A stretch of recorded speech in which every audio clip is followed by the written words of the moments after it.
Hello everyone, Dalia's kitchen and ব্লগি like চ্যানেলে আপনাদের সকলকে স্বাগত। আজকে আমি আপনাদের মাওয়া গুজিয়া বানিয়ে দেখাবো, হোলি স্পেশাল।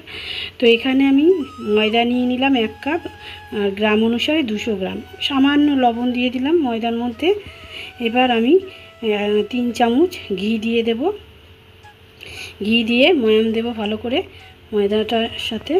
এই তো এইরকম ভাবে ময়াম দিতে হবে।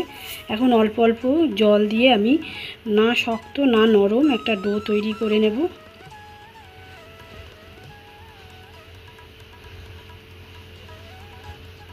তো অল্প অল্প জল দিয়ে আমি ময়দাটাকে মেখে নিচ্ছি। তো এই তো ডোটা তৈরি হয়ে গেছে। এখন 10 মিনিট এই ঢেকে রেস্টে রেখে দেব। আর এদিকে আমি কিছু ড্রাই ফ্রুটস কেটে নিয়েছি কুচি কুচি করে। আছে পেস্তা বাদাম, আমন্ড বাদাম, কাজু বাদাম আর কিশমিশ। তো গ্যাসে কড়াই বসিয়ে দিয়েছি। এখন আমি এর মধ্যে 1 চামচ ঘি দিয়ে দিলাম। আর এখানে আমি শুকনো নারকেল গুঁড়ো করে নিয়েছি, সেই নারকেলটা আমি ভেজে নিচ্ছি।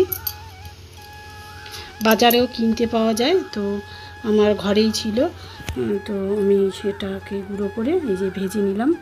এটা একটা পাত্রে ঢেলে নিলাম। এখন আবার কড়াইতে 1 চামচ ঘি দিয়ে দিলাম। এবার হাফ কাপ সুজি নিয়েছি। হাফ কাপ সুজিটা আমি এই ঘিয়ের মধ্যে ভেজে নেব।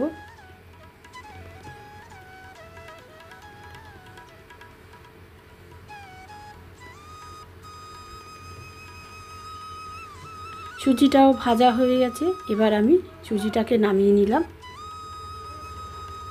ওই পাত্রেই। এবার আবার কড়াই বসিয়ে দিয়েছি, আবার ঘি দিয়ে দিলাম। ঘিয়ের মধ্যে এবার আমি ড্রাই ফ্রুটসগুলো দিয়ে ভাজবো। তো এই তো ড্রাই ফ্রুটসগুলো দিয়ে দিলাম।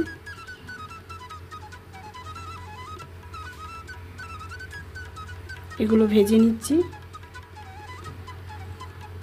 তো ড্রাই ফ্রুটসগুলো ভাজা হয়ে গেছে। এখন এই পর্যায়ে আমি দিয়ে দেবো খোয়া ক্ষীর বা মাওয়া। তো এটা আমার ঘরে বানানো মাওয়া। যদি আপনারা এই রেসিপি দেখতে চান তাহলে কমেন্ট করে জানাবেন। তো আমি মাওয়াটা দিয়ে ড্রাই ফ্রুটসটাকে ভালো করে মিশিয়ে নিচ্ছি। আর এটা আস্তে আস্তে গলে যাবে, মেল্ট হয়ে যাবে।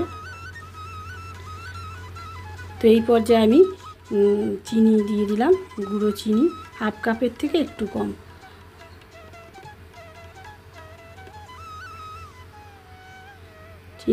চিনিটা দেওয়ার পরে আমি নাড়াচাড়া করে এইবার যে আমি ওই সুজি আর নারকেল ভেজে রেখেছিলাম ঘিতে, সেটাও দিয়ে দিলাম। মিশ্রণগুলো সব একসাথে করে আমি নাড়াচাড়া করে নিচ্ছি। তো এই পর্যায়ে আমি হচ্ছে এলাচের গুঁড়ো দিয়ে দিলাম।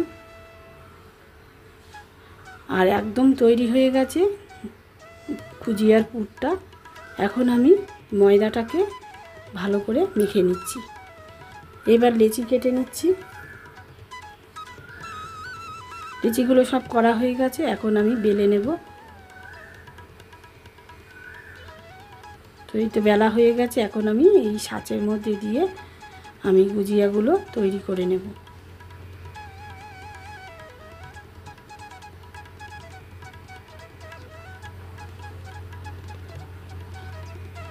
আর এদিকে কড়াই বসিয়ে দিয়েছি। আর কড়াইতে দিয়ে দিচ্ছি সাদা তেল গুজিয়াগুলো ভাজার জন্য। আর এখানে আমি এই যে গুজিয়াগুলো বানিয়ে নিচ্ছি।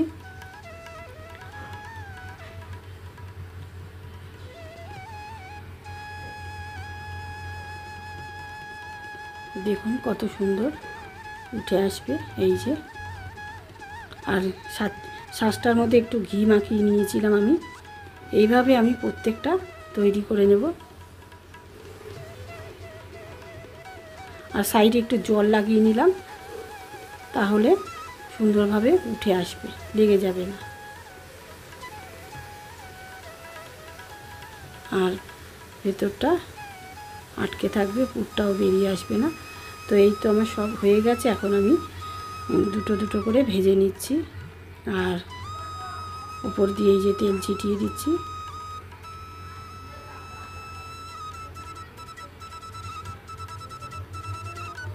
খেতে কিন্তু অসাধারণ হয় মাভা গুজিয়া।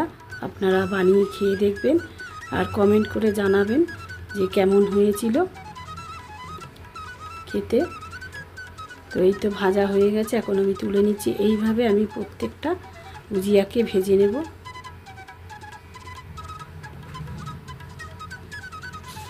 যারা আমার চ্যানেলে নতুন ভিজিট করছেন তারা চ্যানেলটাকে সাবস্ক্রাইব করে পাশে থাকা বেল আইকনটা অবশ্যই প্রেস করে দেবেন। তো এই তো সব কটা ভাজা হয়ে গেছে গুজিয়া।